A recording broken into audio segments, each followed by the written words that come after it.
Judge Prescott thought he could silence Jasmine Crockett with a fine, but he never expected her to dismantle his entire argument in front of everyone.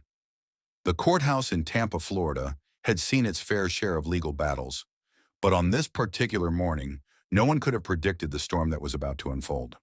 The air inside the courtroom buzzed with anticipation as attorneys, clerks, and spectators filled the wooden benches. Judge Prescott, a stern man with a reputation for maintaining strict order, sat at the bench, his white hair neatly combed back, his black robe a symbol of his authority. His piercing blue eyes scanned the room, ensuring every detail was in place. He had presided over countless cases in his decades on the bench, and he prided himself on his unwavering commitment to neutrality. To him, the courtroom was a sacred space, one where personal beliefs, especially religious ones, had no place. The double doors at the back of the courtroom swung open, and Jasmine Crockett stepped inside. A Republican attorney known for her sharp mind and unyielding principles, she carried herself with a quiet confidence. Her purple blazer was crisp, her briefcase clutched firmly in one hand, filled with documents for the case she was defending. With her other hand, she adjusted her blazer, her movements deliberate as she prepared to face the day's proceedings. Around her neck hung a small gold cross necklace, a symbol of her faith that she wore proudly, a quiet testament to the values that guided her life and her work. As she walked down the aisle, the soft clack of her heels echoed in the room. She approached the defendant's table, where her client, a young man accused of a minor financial fraud, sat nervously. Jasmine gave him a reassuring nod before setting her briefcase down. The room quieted as Judge Prescott began to speak, his voice deep and commanding. Let's proceed with the case of the state versus Michael Reynolds. Representing the defendant, I presume we have... His words trailed off as his gaze landed on Jasmine. He leaned forward slightly, his eyes narrowing. The room seemed to hold its breath as the judge's attention zeroed in on the small cross necklace glinting against Jasmine's black blouse. Ms. Crockett, Judge Prescott said, his tone sharp, cutting through the silence like a blade. Take it off. Jasmine turned to face him, her expression calm, but her eyes steady, meeting his gaze without flinching. She raised a hand to touch the necklace, her fingers brushing against the cross as if to confirm what he was referring to. The spectators in the gallery exchanged glances, sensing the tension building. Excuse me, Your Honor, Jasmine replied, her voice clear and composed. Judge Prescott's jaw tightened. That necklace, the cross. Let me remind you, Ms. Crockett, this courtroom has no place for religious symbols. You're an attorney. You should know better. You're disrupting the neutrality of this space. Take it off, or I'll have no choice but to fine you for contempt. A murmur rippled through the courtroom.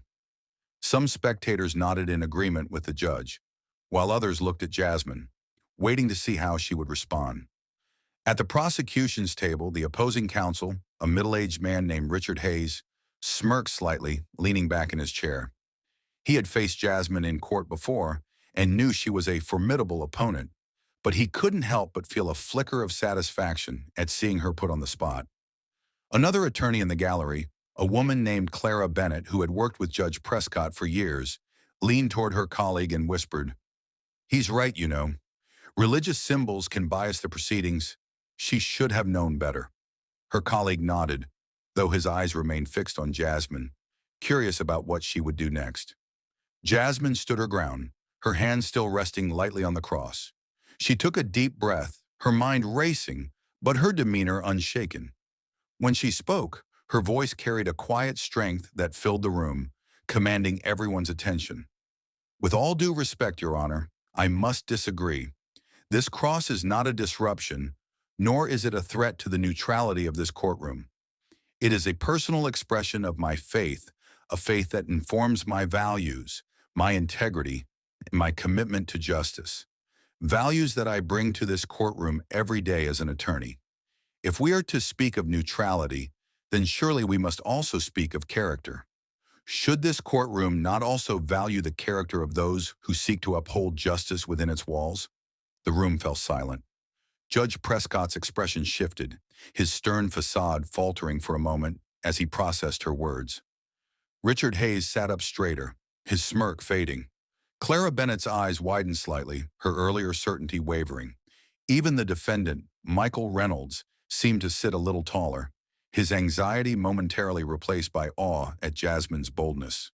But Judge Prescott was not one to back down easily. He leaned forward, his voice colder now. Ms. Crockett, I will not have this courtroom turned into a platform for your personal beliefs. The law is blind to faith, and so must we be. You will remove that necklace, or I will hold you in contempt and fine you $500. This is your final warning. Jasmine's eyes never left the judge's. She could feel the weight of every gaze in the room, but she refused to waver. Instead, she took a step closer to the bench, her voice steady but infused with a passion that resonated with everyone present. Your Honor, if I may, let us consider the law itself. The First Amendment of the United States Constitution guarantees my right to the free exercise of religion. This cross is not a statement of bias. It is a reflection of who I am, just as your robe reflects your authority, or the flag in this courtroom reflects our nation's values. If we are to uphold neutrality, then we must also uphold the rights of every individual in this room to express their identity in a way that does not interfere with the proceedings. My necklace does not speak, it does not argue, and it does not influence the facts of this case. To fine me for wearing it would not be an act of neutrality, it would be an act of suppression. The courtroom was utterly still. Judge Prescott's face reddened slightly, his hands gripping the edge of the bench. He opened his mouth to respond, but Jasmine wasn't finished. She continued, her voice rising with conviction. Furthermore, Your Honor, if we are to speak of neutrality, let us examine the precedent.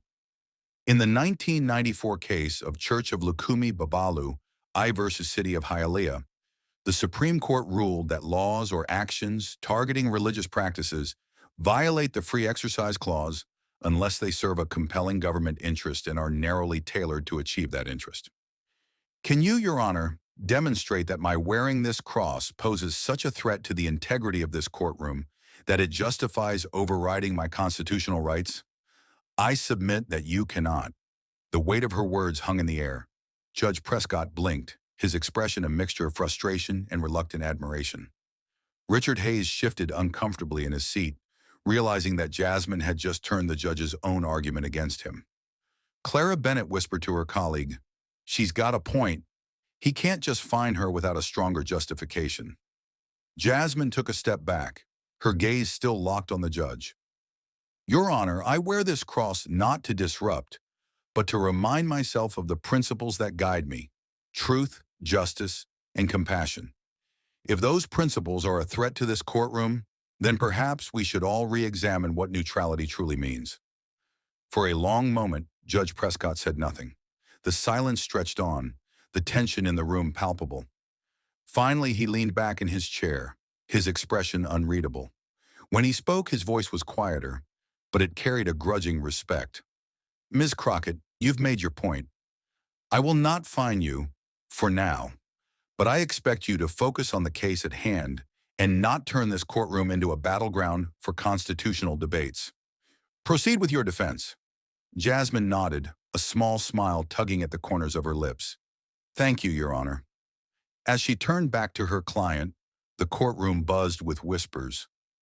Richard Hayes shook his head, muttering to himself, "She's good. Too good." Clara Bennett scribbled a note, her earlier skepticism replaced by a newfound respect for Jasmine's legal acumen. The spectators in the gallery leaned forward, eager to see what would happen next. Jasmine opened her briefcase and pulled out her notes, her fingers brushing against the cross necklace as she did so. She felt a surge of gratitude, not just for the victory she had just won, but for the faith that had given her the courage to stand her ground. She knew the case ahead would be challenging, but she also knew she was ready to face it, armed with both her legal brilliance and the unshakable principles that defined her. Judge Prescott watched her closely, his earlier irritation giving way to a reluctant acknowledgement of her skill. He had thought he could silence her with a fine, but instead, she had turned the tables, forcing him to confront the limits of his own authority. The courthouse in Tampa, Florida, had indeed seen its share of legal battles, but on this morning, Jasmine Crockett had proven that sometimes the greatest victories were won not through arguments over evidence, but through the courage to stand for what was right.